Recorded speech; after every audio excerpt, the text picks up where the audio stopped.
we had a whole of government approach in some of the challenges on the African continent, and we used that in past years. Now, given that USAID and a number of capabilities are being folded under the State Department, we continue to look at ways to be able to leverage that in U.S. government pressure on especially our competitors in achieving our strategic goals. There's a number of programs that we see that the Chinese Communist Party is trying to replicate. They can't do what we do. They can't do what we do in PEPFAR, where they extended the lifespan of a number of Africans by 20 years. They're trying to replicate that. They're trying to match what we do. So that's what we're seeing as we start to fold in the capabilities of USAID under State Department. China is trying to exploit that scene.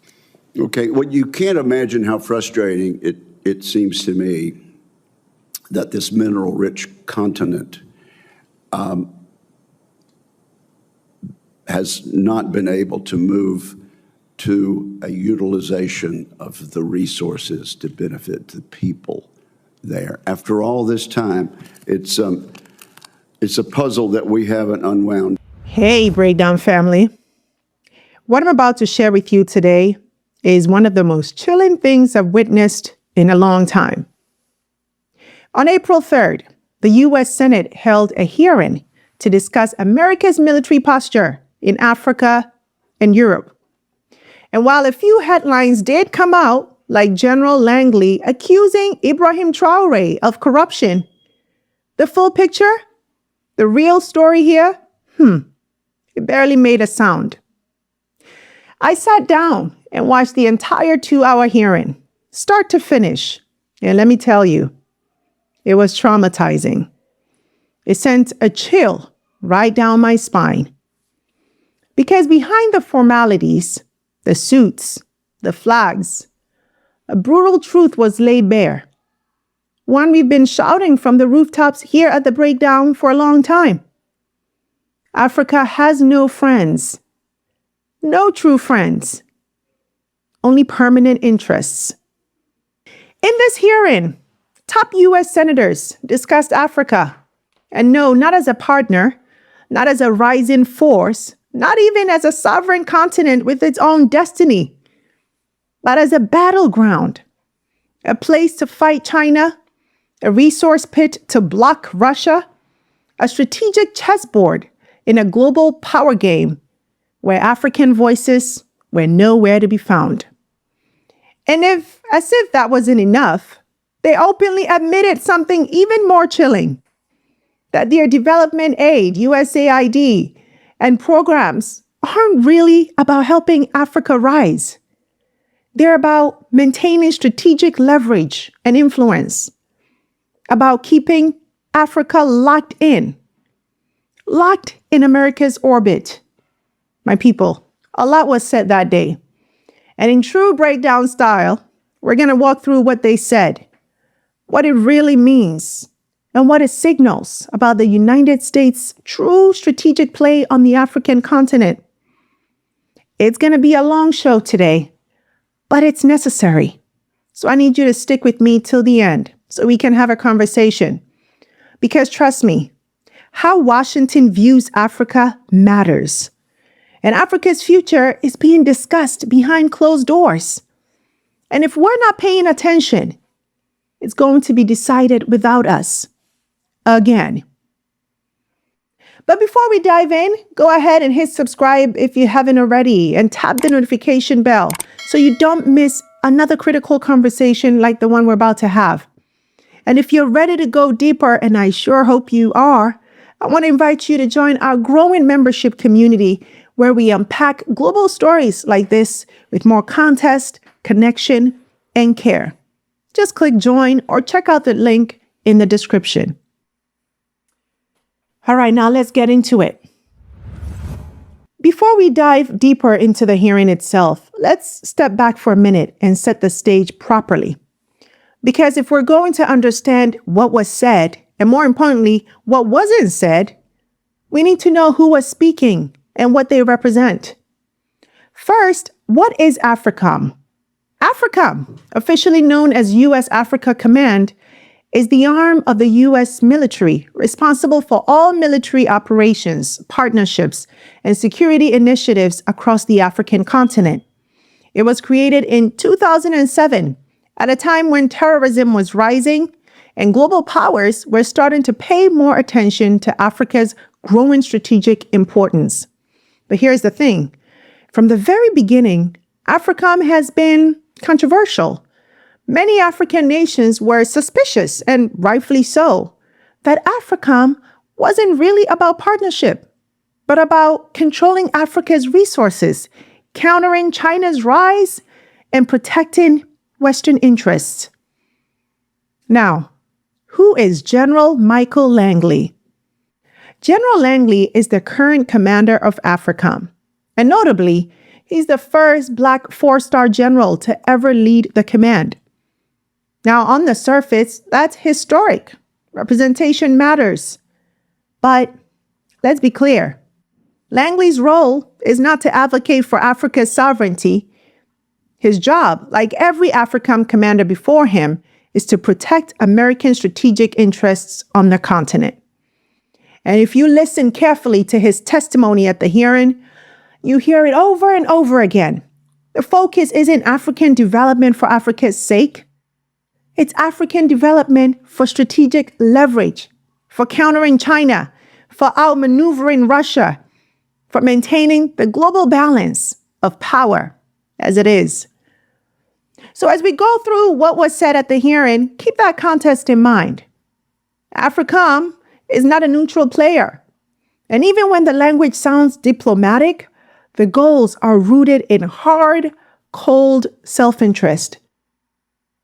So now with that context, let's get into what they actually said during that hearing. So the chair of the hearing, Senator Roger Wicker, lays things out right from the jump. He starts by framing the hearing around Russia's war in Ukraine. This morning, we talk about two very important areas of responsibility. The European continent is now entering its third year of war as Russia continues its brutal assault against Ukraine.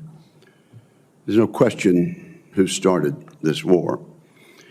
Despite the physical and psychological exhaustion and material constraints from the conflict, the Ukrainian military and people have heroically and successfully continued to resist Russian efforts to subjugate them.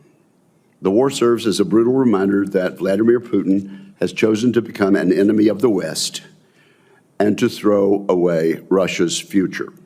The Department of Defense is right to label China as our pacing threat. Nonetheless, Russia and its thousands of varied nuclear weapons continue to pose an existential danger to the United States and to our allies.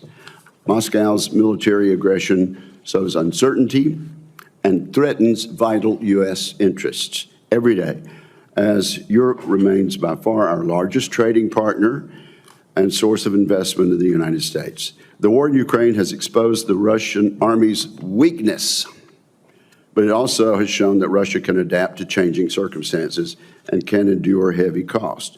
The Russian industrial base, aided by China, North Korea, and Iran, has demonstrated its ability to sustain Putin's army. Russia would likely use any pause in fighting to reconstitute its military. I say all this to make a simple point. We cannot wish away the Russian threat. Now, it's no surprise that the Russia-Ukraine war is how Wicker sets the foundation for the hearing.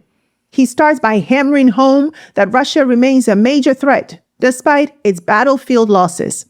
And he warns against any U.S. pullback from Europe, arguing that would only embolden not just Russia, but China too.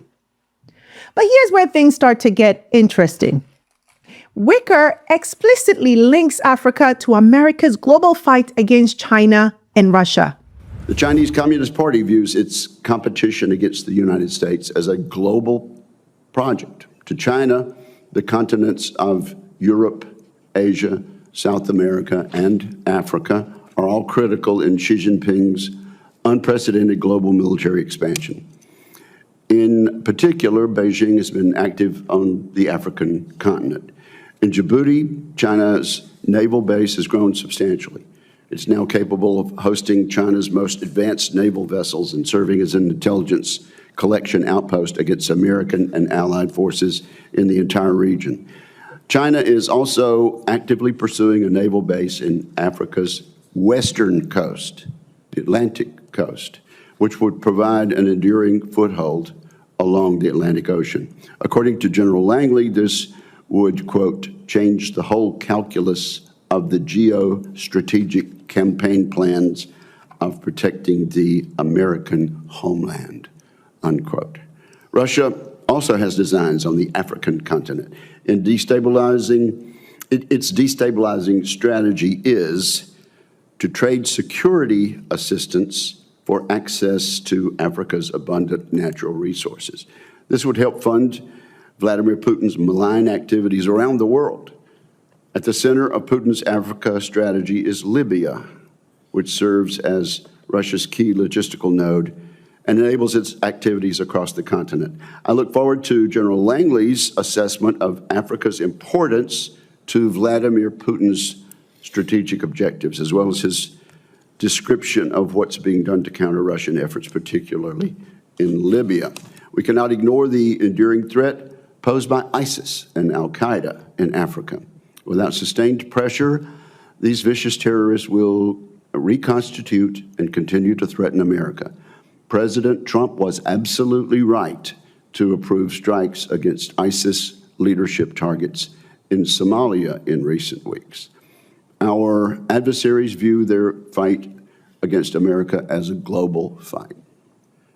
We see their efforts playing out across Europe and Africa in particular. Now is not the time for an American withdrawal from these theaters. We cannot allow the Chinese Communist Party and its partners in Moscow, Tehran, and Pyongyang to overcome us strategically or to erode the ability to protect American interests around the world.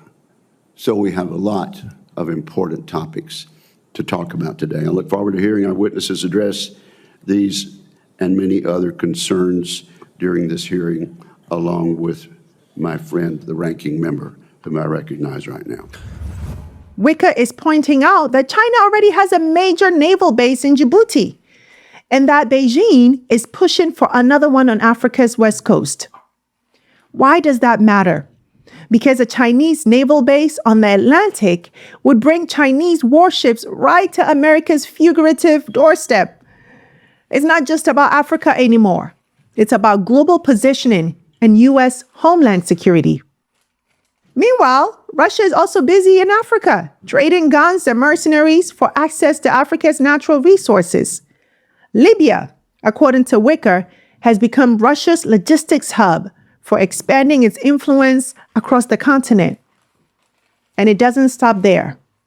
Wicker also warned about terrorist groups like ISIS and al-Qaeda reconstituting in Africa, saying the U.S. must stay engaged militarily to stop them. So what's the big picture here? Africa is no longer just Africa. In the eyes of Washington, it's a critical battlefield in a global power competition between the U.S., China, Russia, and even Iran. But here's the thing. When the U.S. frames Africa this way, mainly as a pawn in someone else's chess game, whose interests are really being prioritized? Is it Africa's or is it America's? That's the deep question we have to ask as we walk through this hearing. Then Senator Reid jumps in, and if you listen carefully, you notice something very revealing about how Washington views Africa today. In Africa, our adversaries are focused on building trade relationships while seizing influence from us. China's military ambitions on the continent are no secret, from their growing presence in Djibouti to the more than 100 seaports that have been constructed, financed, or operated by Chinese state-owned enterprises and could be used as dual use for future military contingencies. Russia has expanded its military engagement in Africa also, including by restructuring the Wagner Group's operations under an umbrella organization called Africa Corps, an historic irony of great proportions. They want to expand the reach of the Russian private military enterprise across the entire continent. Russia is also investing heavily in disinformation campaigns across the continent to spread anti-Western movements, undermine democracy, and promote Russian-backed authoritarian leaders, especially in regions like West Africa. It would seem that America's competitors recognize that to neglect Africa is to invite long-term strategic peril. General Langley, given these challenges, AFRICOM must continue to explore new methods to maintain U.S. security interest in the region. To do so, it is important that your command receives the resources it needs to maintain engagement and increase situational awareness across the continent. I would appreciate your thoughts on the wide-ranging set of challenges and what your command needs to best address these challenges. As we know, economic and political stability is essential for any partner nation anywhere in the world. For decades, we have relied upon our State Department diplomats and the U.S. Agency for International Development, or USAID, to develop deep, lasting relationships that can outlast China and Russia's economic coercion. Indeed, until recently, AFRICOM had a senior USAID officer within the command who served as the senior development advisor and reported directly to the commander. I'm deeply concerned that our soft power leadership in Europe and Africa has been badly crippled over the past several months. General Cavoli, General Langley, I would like to hear your perspectives on the critical importance of diplomacy and developmental tools to achieve our national security objectives, and how our competitors have sought to capitalize on the withdrawal of USAID from your regions. The ranking member didn't just talk about military threats. He highlighted how China and Russia are using trade, infrastructure, and information warfare to expand their influence on the continent. Now let's unpack that for a second, because I've talked about that a lot here on the breakdown. China now has a growing military presence in Djibouti, but it's also financing, building, or operating over 100 seaports across Africa. Ports that could easily be flipped for military use if needed. Russia, meanwhile, is rebranding Wagner Group. Yes, the same group of mercenaries that's been causing chaos across Africa, into some sort of a new Africa Corps, aiming to spread its reach even further. And both China and Russia are investing heavily in disinformation campaigns, promoting anti-Western sentiment, supporting authoritarian leaders, and undermining democracies across Africa, especially in the West African region. Now here's the kicker for you.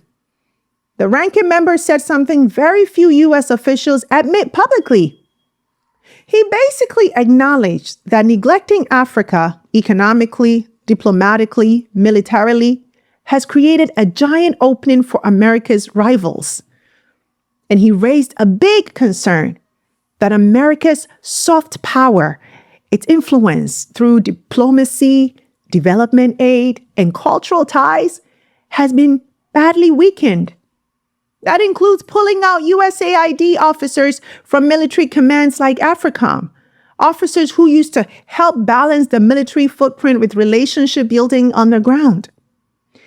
In other words, while China and Russia are busy cutting deals, building roads, offering security contracts, and telling African countries, you don't need the West, the U.S. has been pulling back. And now they're worried about the consequences. He continues. Finally, I would highlight recent press reports that suggest President Trump may soon remake the entire U.S. combatant command structure, including dismantling AFRICOM and merging it under EUCOM.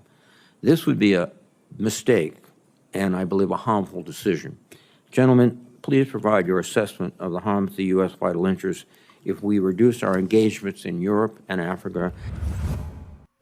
The ranking member is warning that President Trump's team is reportedly considering dismantling AFRICOM altogether, merging it under U.S. European Command. If that happens, it will signal to African nations that the U.S. is not just deprioritizing them, it's basically abandoning them as a separate strategic priority. And guess who would be ready to fill that vacuum?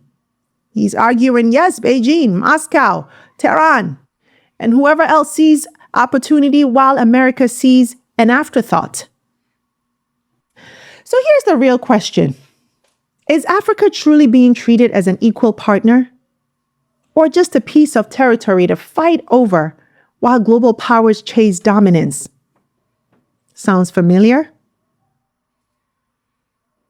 Because at the end of the day, whether it's China's ports, Russia's mercenaries, or America's withdrawal, the people who will pay the price for these strategic moves are Africans.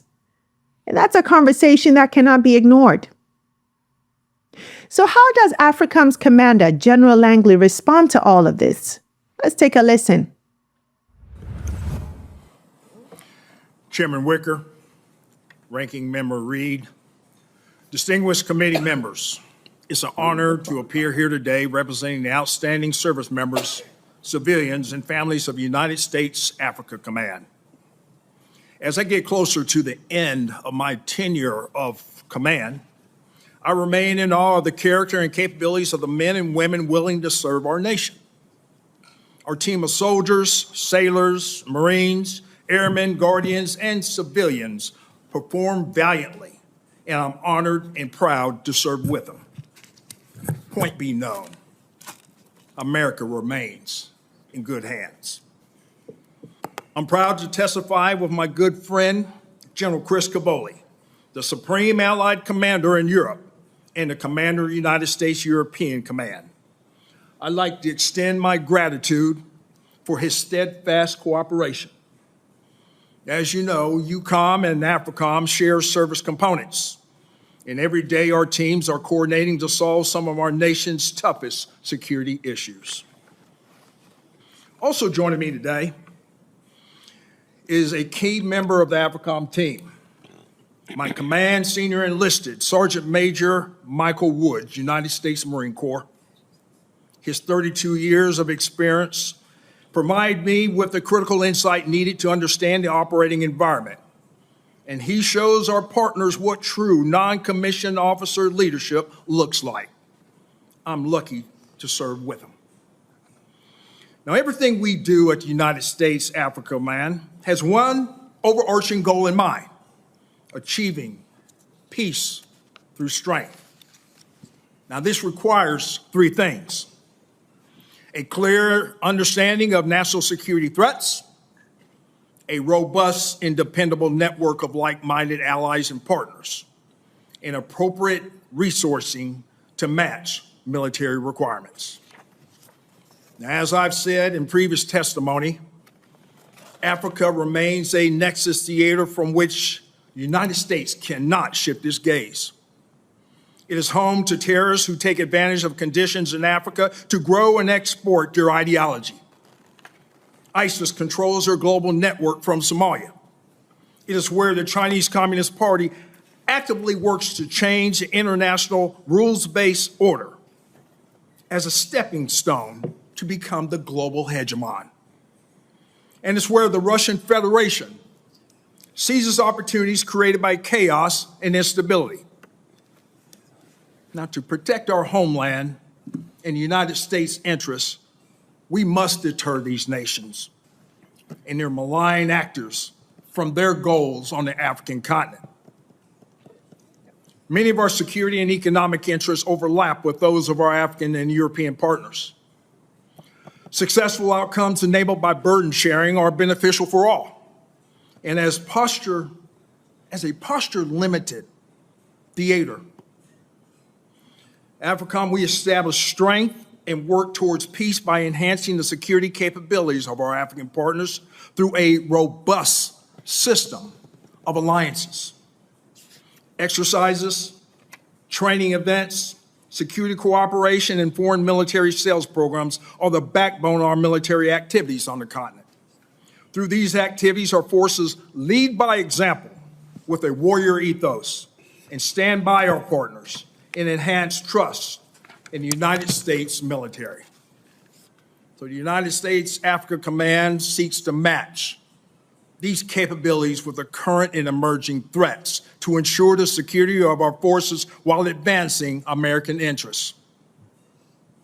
Intelligence, surveillance, and reconnaissance aircraft, crisis response forces, counter-unmanned aerial system technology, and integrated air missile defense platforms are critical to accomplish our mission.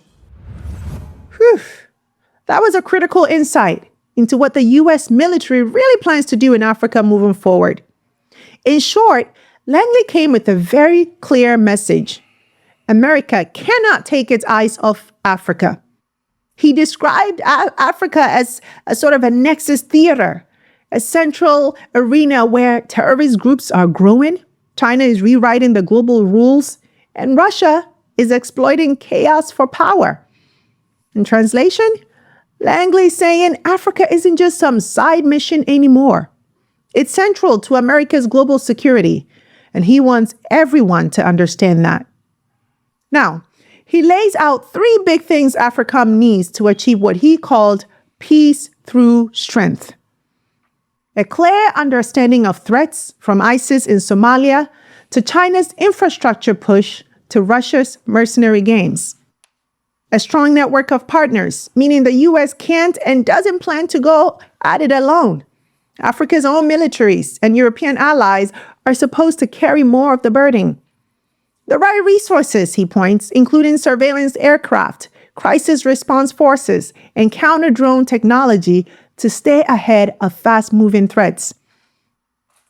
But notice something here.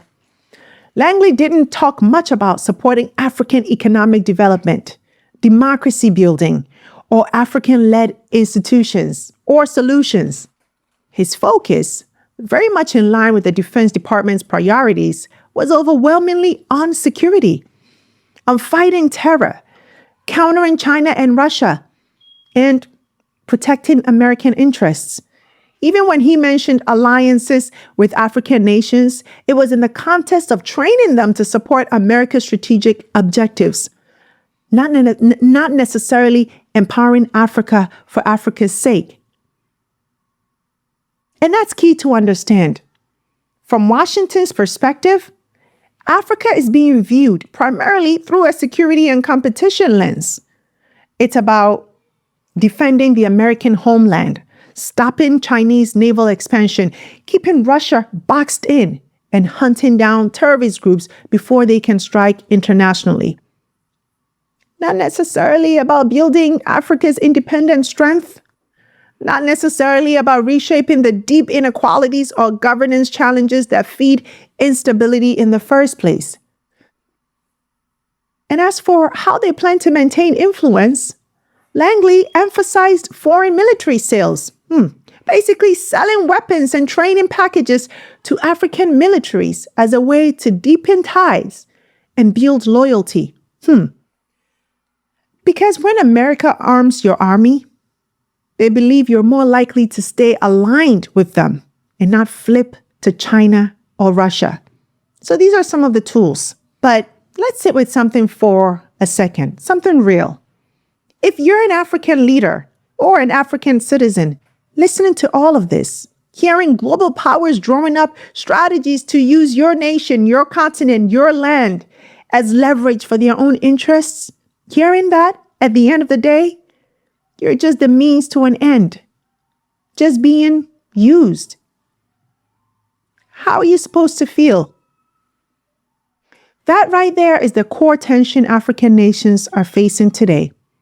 And it's a tension the rest of the world cannot keep ignoring. Because this isn't a true partnership. True partnership means talking with and not just talking about. And let's face the truth. This isn't new, is it? This is exactly how Africa was carved up at the Berlin Conference of 1884, where European powers sat around a table, sliced up the continent like a piece of cake, a cake into pieces, and divided it amongst themselves. Not a single African nation was invited. Not a single African voice was heard. And that moment kicked off the brutal era of colonization that we are still grappling with today. And now, here we are again. Global powers plotting how they can use Africa to assert their own greatness. Once again, without Africa truly leading its own destiny. Now, this upcoming part reveals something deep and troubling. Take a listen. General Langley, the presence of the United States on the African continent is not significantly military. In fact, we don't have any troops there at all, but we do have, until recently, a State Department and a USAID presence. Can you indicate to us how valuable that presence has been to you?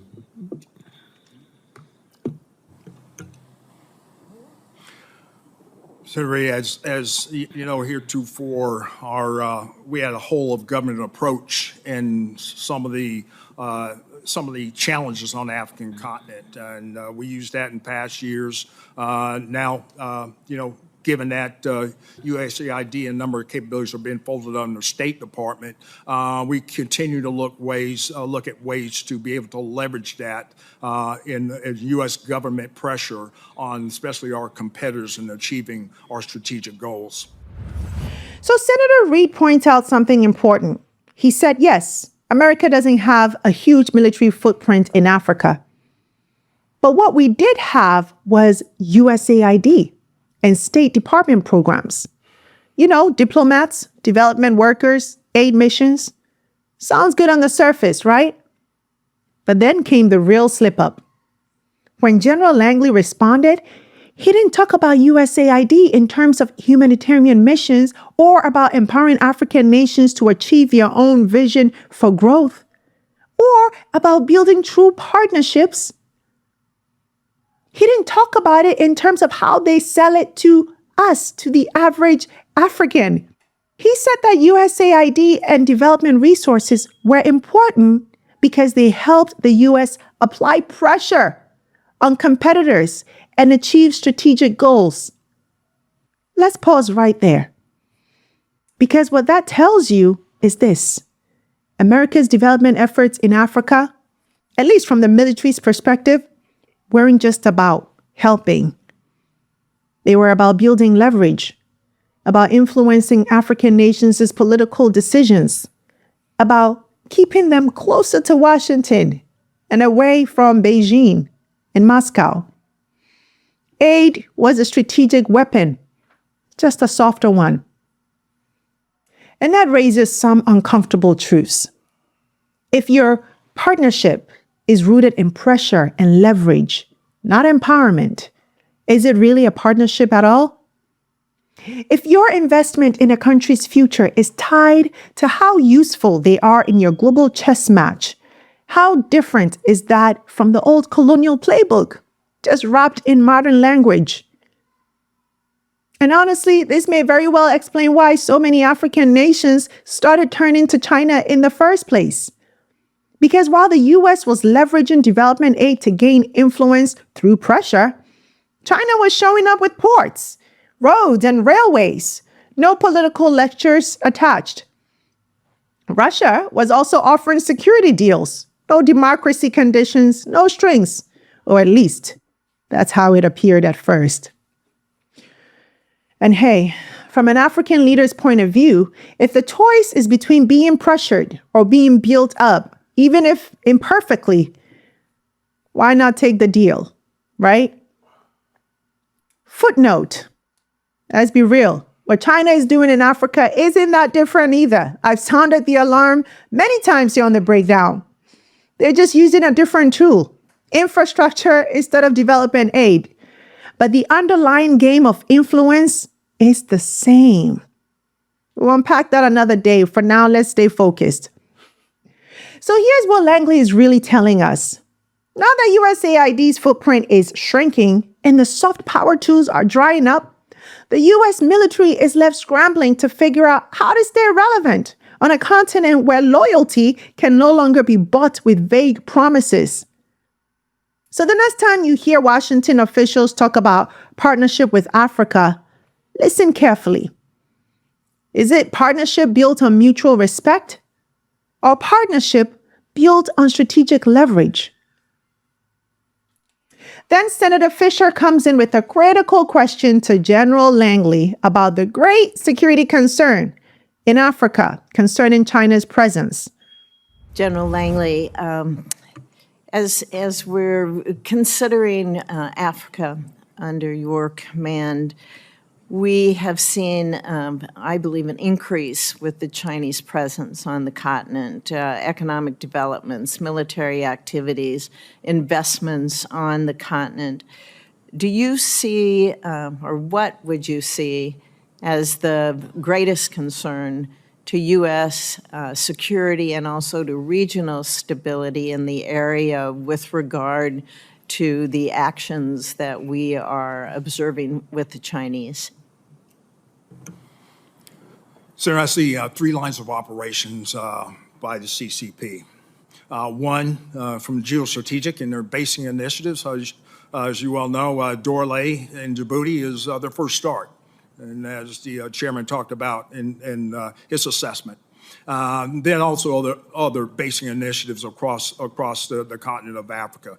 Then their geopolitical line of effort in trying to dislodge the overall leadership in their quest to be the regional hegemon, as we start to look at their activities in the UN and trying to get geopolitical advantage over the West.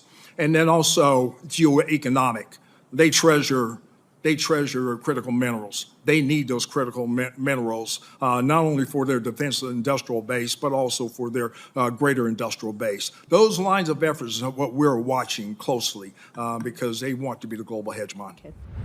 So here, Senator Fisher steps in and asks, what's the biggest threat you're seeing to U.S. security and regional stability?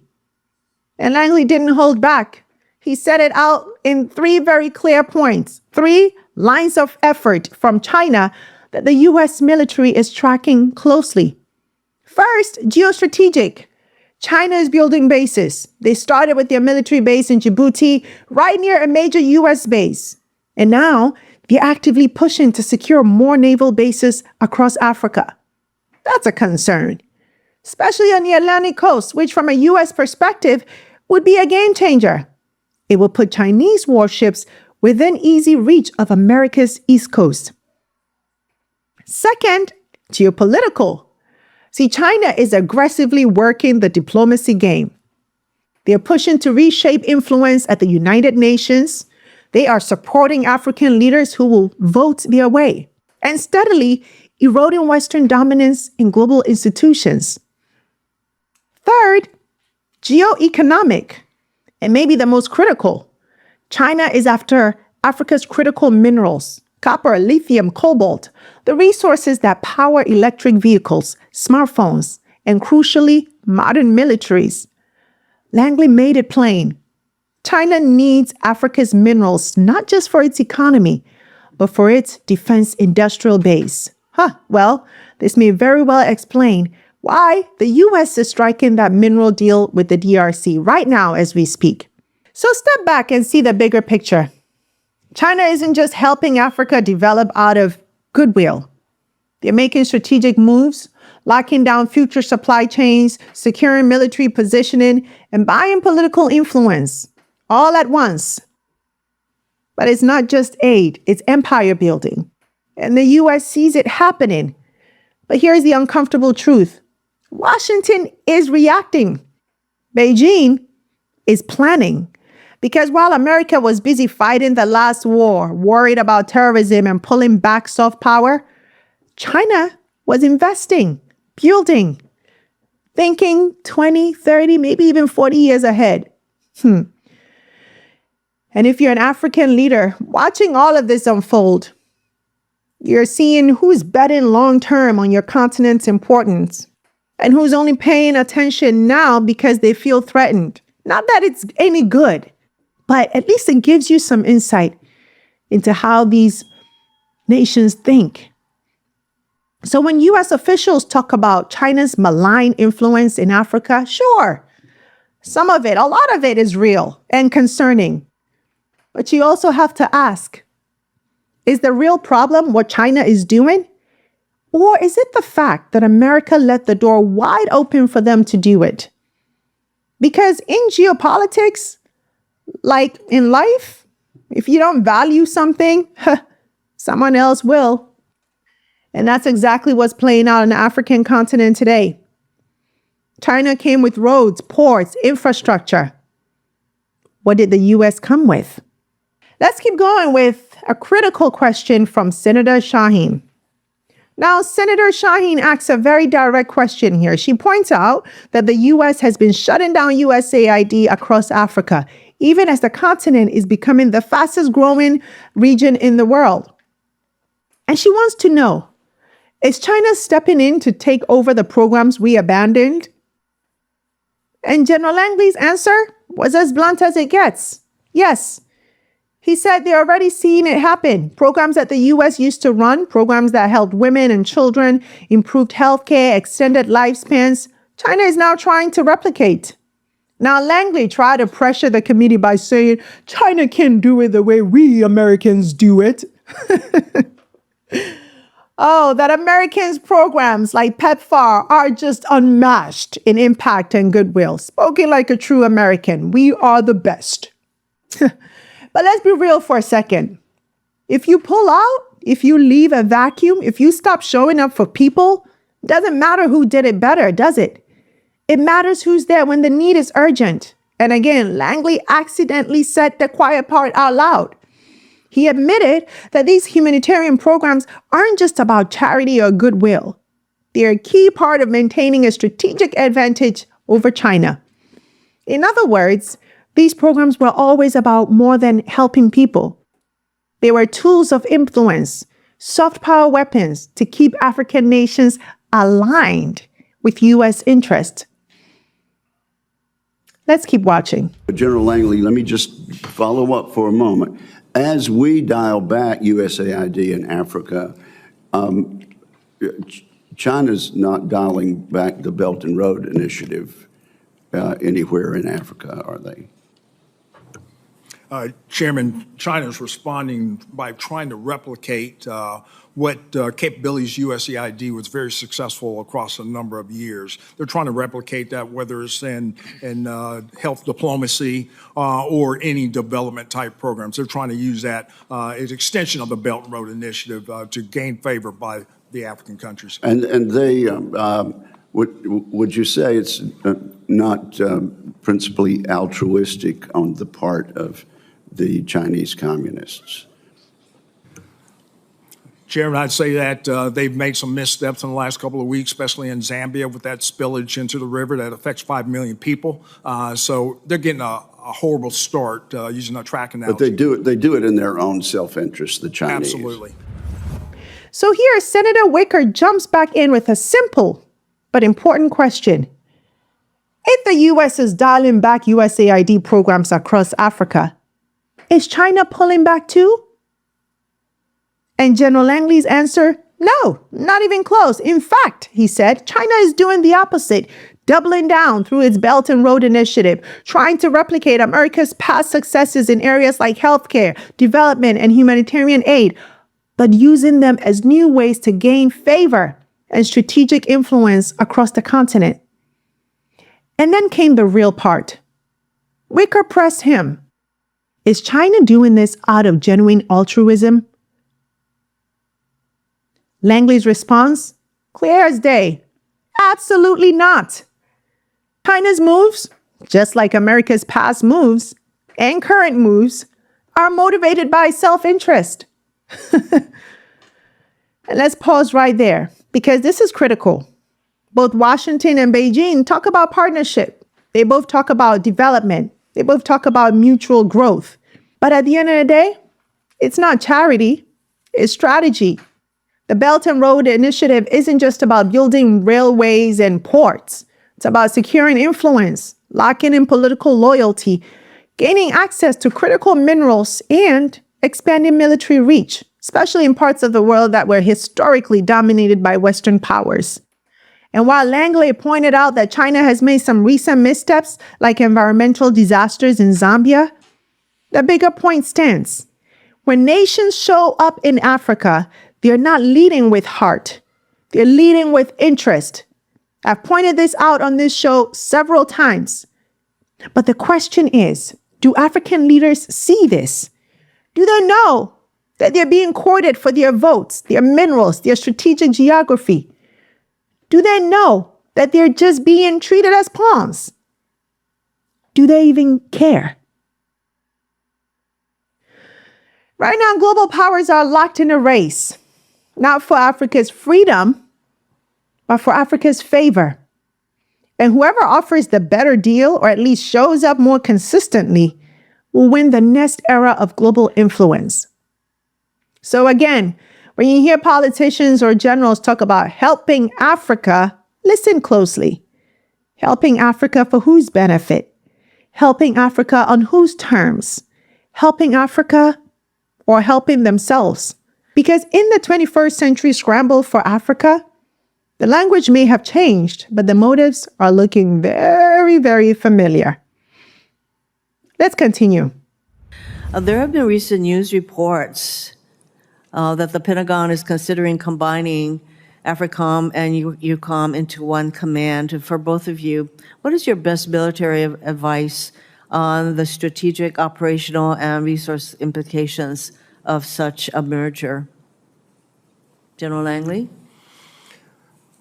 Senator, I won't speculate on the evolving policy, but I will say this. I'll just give comparison of the relevance of AFRICOM in our mission. Back in 2007, when we were stood up, we looked at the challenges across the globe, and especially the challenge of terrorism.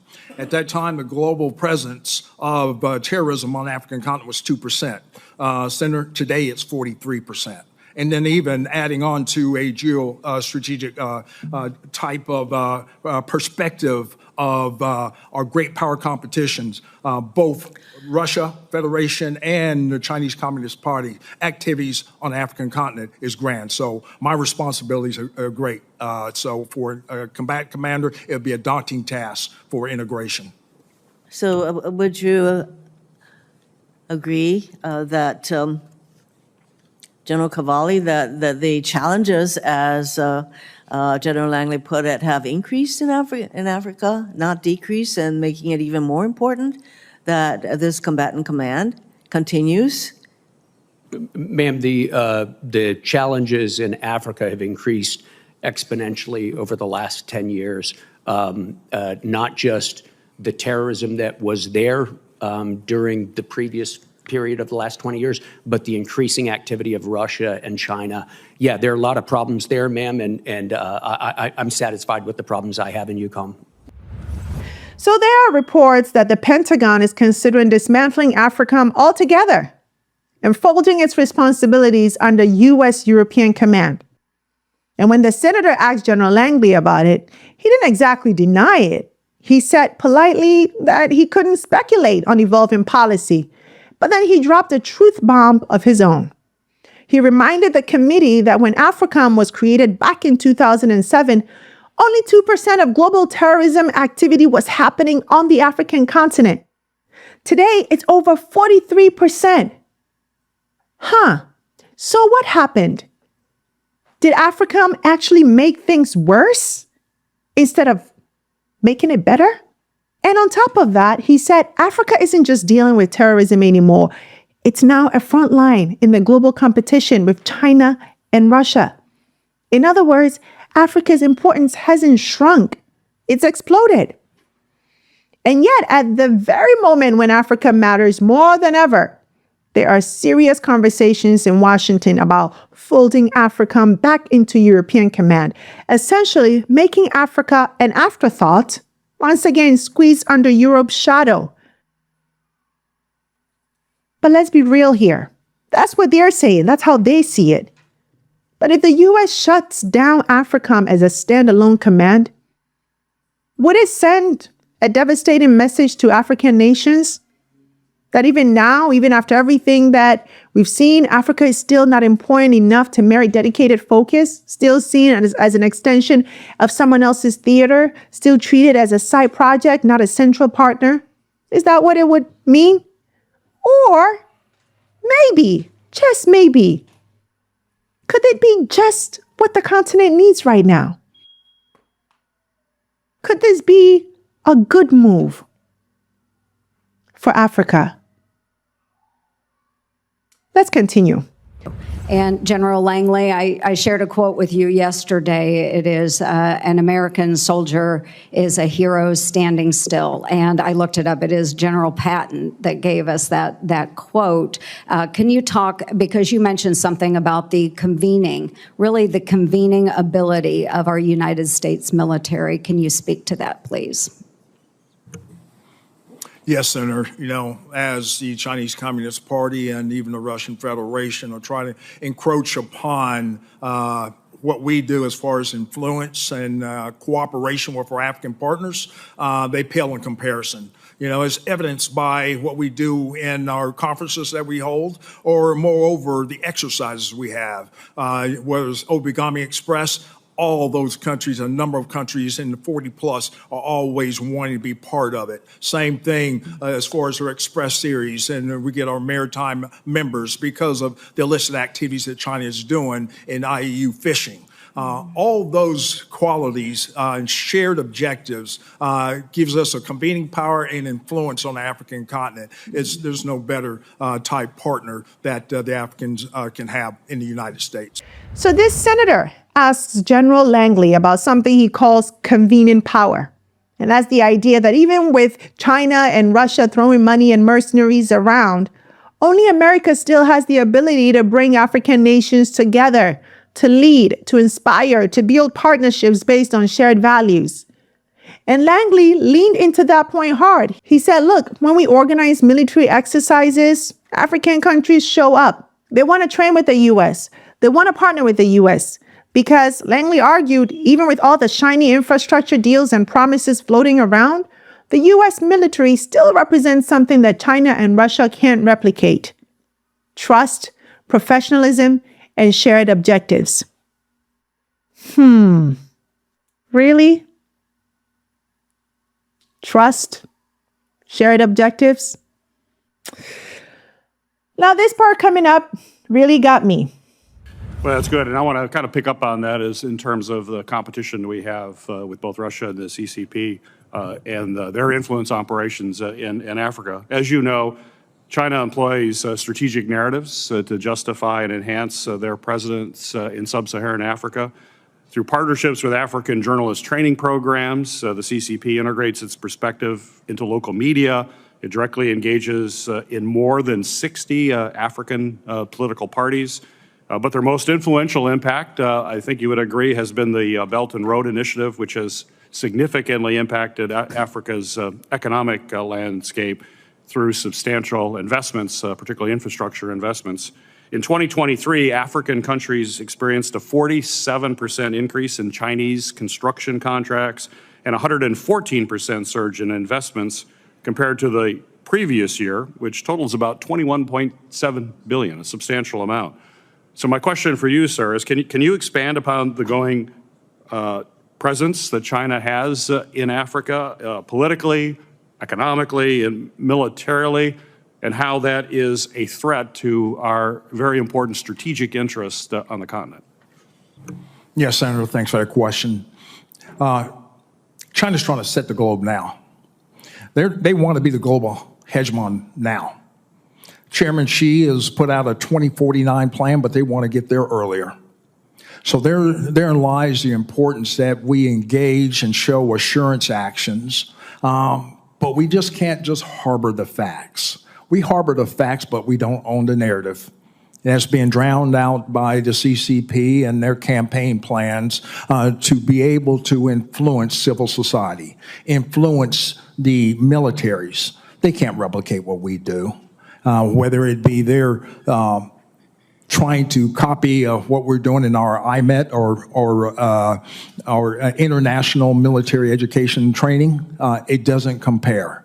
And we match our efforts, whether it's Title 22 funding or Title 10 funding, whether it be security, the State Partnership Program, or the SFABs, Security Force Assistance Brigades. They build institutional capacity like none other. Our African partners know that. So whatever is in the information space, we do need to meet it with a comparable narrative. So here, the conversation turns from military bases and ports to something even deeper and honestly scary. The battle for Africa's story. General Langley made it plain. China isn't just investing in roads and bridges. They're investing in narratives, in shaping Africa's future generations to see China, not the U.S., as their trusted ally. So here's where Langley admitted something powerful. He said, we can have the facts on our side. We can offer better military training, better leadership development, better partnerships.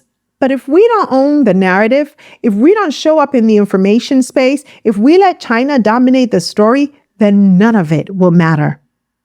Because here's the thing about geopolitics. The story shapes the strategy.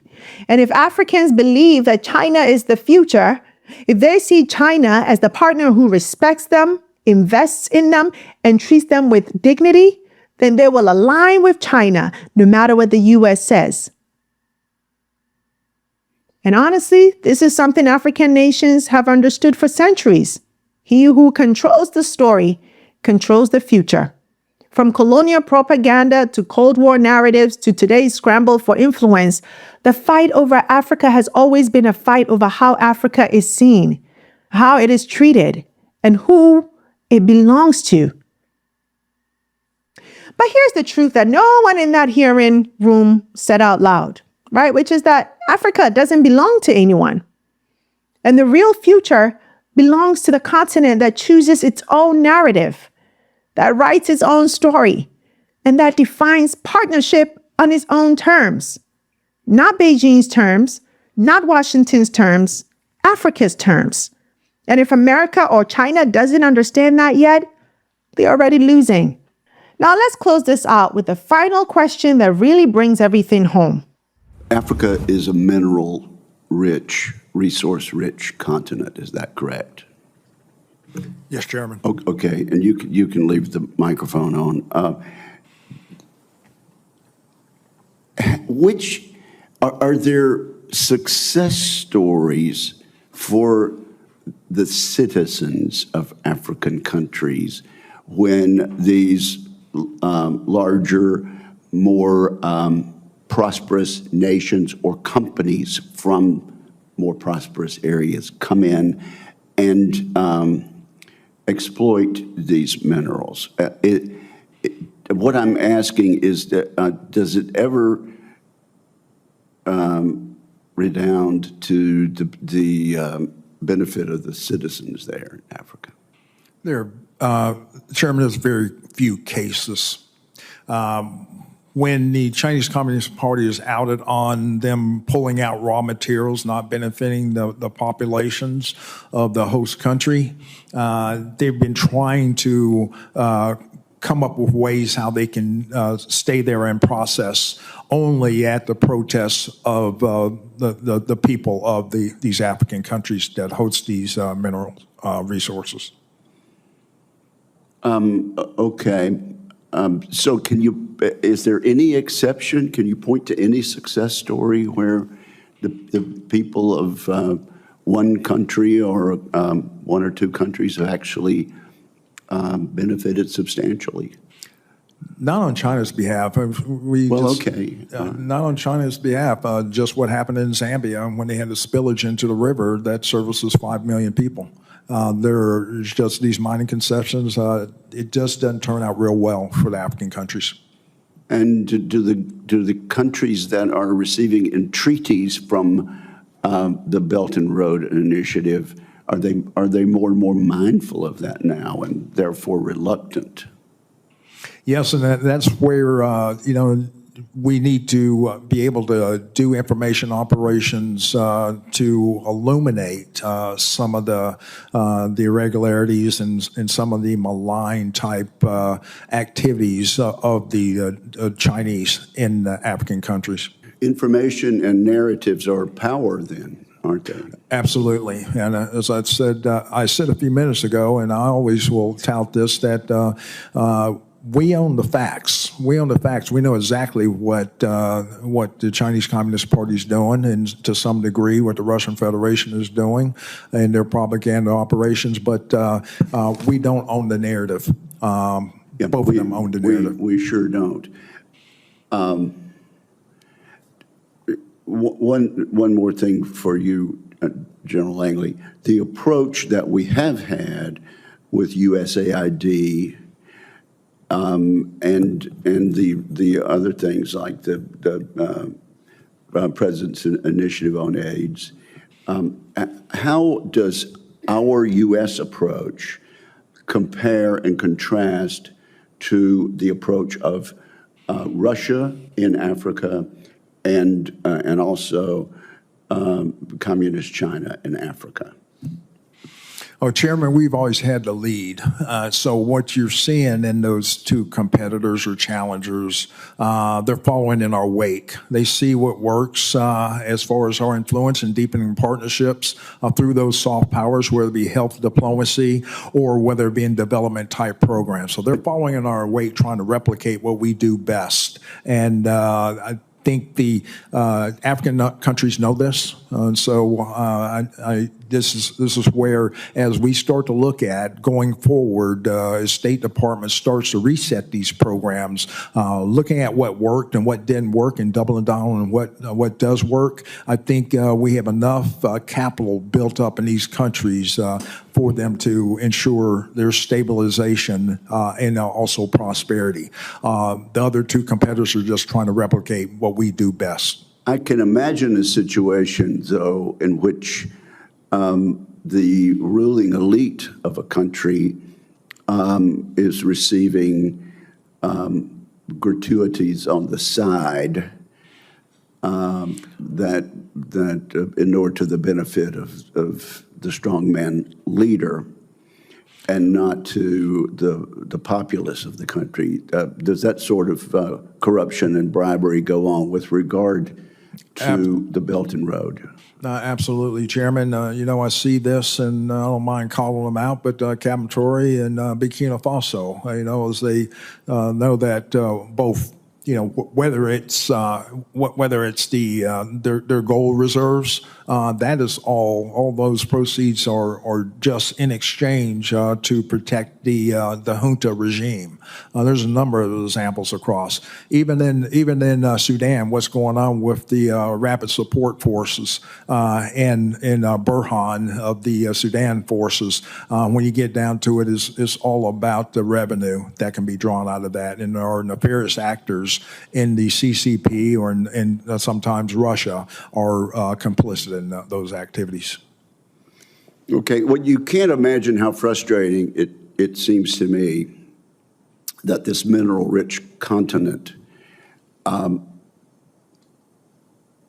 has not been able to move to a utilization of the resources to benefit the people there. After all this time. So Chairman Wicker asked General Langley a simple but devastating question. Africa is rich in minerals. So why haven't African nations been able to turn that wealth into real prosperity for their people? And General Langley's answer was painfully honest. He admitted that in deal after deal, whether with China's Belt and Road projects or other foreign investors, the story is the same. Resources are extracted, profits are siphoned off, the people are left behind. And too often, the ruling elites, the strongmen, pocket the gains while ordinary citizens get nothing. Now, there's some truth to what General Langley said, but one part hit a nerve across Africa. Langley called out Burkina Faso by name, essentially accusing Captain Ibrahim Traoré of selling off Burkina Faso's gold and natural wealth, not to uplift the people, but to entrench his own power. He framed it as a kind of geopolitical bribery, implying that Traoré is trading resources, likely to Russia or China, in return for military protection and regime survival. But here's why that mindset struck a nerve. Because while U.S. officials are casting Traore as just another corrupt strongman, many Africans see something completely different. Traore is the leader who sent the French packing. Traore is the leader who nationalized Burkina Faso's resources. Traore is the leader building infrastructure, reclaiming sovereignty, and standing up to Western dominance. To many people, he's not the problem. He's the solution. He's the revolution they've desperately been hoping for. So the fact that U.S. officials see this man through the old corrupt African strongman lens, that's very telling. And here's the even harder truth. The corruption Langley was talking about, whose fault is it, really? Because it's not just China's fault. Like, are we really sitting here blaming China for what's happening in Africa? It's not just Russia's fault, and it's not just the fault of corrupt African leaders. You all are part of the problem. It's the entire system. It's essentially what is happening at this Senate hearing. The conversations that are happening all contributed to this. A system, including the U.S., that treats Africa like a quarry to be mined, not a continent to be respected, that rewards extraction over empowerment, that props up dictators who can sign mining deals while silencing citizens who dare to demand real change. That talks about partnership while pursuing plunder. And my people, this is the unfinished puzzle of Africa's story. How can a continent so rich in everything still have some of the highest poverty rates in the world? How can a people so resourceful, so vibrant, so powerful still be fighting for basic control over their own destinies? And listen, as frustrating as it is to hear senators marvel at this paradox, as if it's some mystery no one can solve, you and I, we know the real answer. Africa's wealth has never been the problem. The problem has always been who controls it and for whose benefit. So when you hear global leaders talking about military strategies and programs and development initiatives, listen carefully. Because unless the conversation starts and ends with African sovereignty, African agency, and African ownership, then it's just the same old story wrapped in new packaging. And history has already taught us, when Africa is treated as a prize to be won instead of a power to be respected, the future is stolen before it's even built. So here's the final question I leave you with today. As the world scrambles for Africa's future, what will it take for Africa to finally own its story?